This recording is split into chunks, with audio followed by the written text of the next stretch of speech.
grueling work that went on of the salvaging of the Sewol-ho ferry more than 1,070 days after it sank into waters off the southwestern coast of Korea. It has been no easy task considering the sheer size and weight of the ferry and the strong currents in the area. Including the weather, which is an important factor to consider here. Right, it is a very quiet morning out here in the Pyeongmokgung Harbor, the nearest point of land. Now, let me tell you about the conditions in terms of the weather. It seems to be okay, but we are seeing some drizzle here at the Pyeongmokgung Harbor, and it doesn't seem to be obstructing any of the salvaging operations taking place out in the water, but we might want to keep an eye on it, as I can already feel the wind picking up. The meteorological agency says the height of the waves, currently at 20 centimeters, could rise to reach up to 1.5 meters, which is not a good sign. In terms of the progress so far, early this morning, the Oceans Ministry confirmed that the right side of the ferry was above the waterline for the first time in nearly 3 years, revealing its rusty and scratched surface. This is a monumental task, we have to understand, bringing a 145-meter long over from the seabed. Such a dangerous and complex operation can only be done when the sea is calm, with waves under 1 meter and the wind speed below 10 meters per second. And so, Semin, what's the timeline for the rest of the day, providing the weather and the sea conditions stay? Hoping to see, aren't we, some significant progress in the coming hours?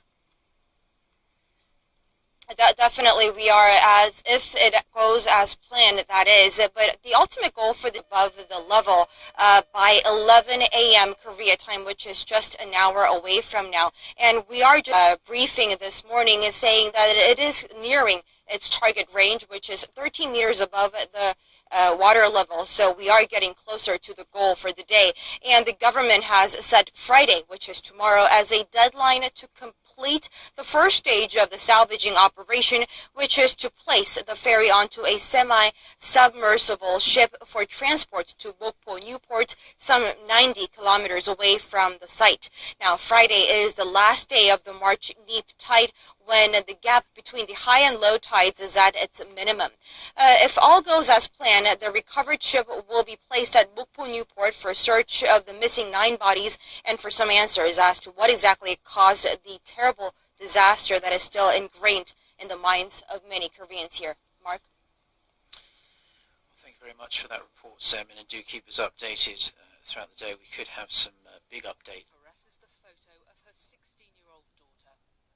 Daeun will never turn 17, one of more than 300 who perished in the sinking of a ferry, one of 9 still missing. Her mother's terrified her body may never be found. I'm a mother, she tells media, so I can never give up on my family. Park, just one of many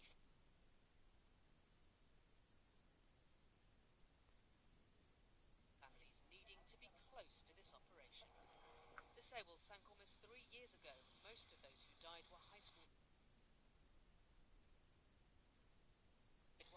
students on a field trip. Many who perished, told by and much of the crew did not take their own advice and survived, and were late.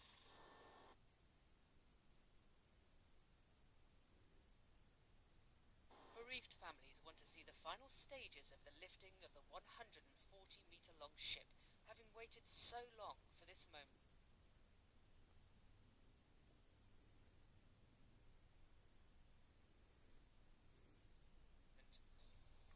On a nearby island, relatives have been monitoring the operation for months. Chung Sung-wook lost his son in the Sewol. When asked what it would mean to see the boat resurface, he says, "I think I'll be speechless." Just among the families that have been affected, to see the Sewol raised as soon as possible, to bring a sense of closure on a very painful moment in South Korea's history. Cox, CNN, Jindo, South Korea.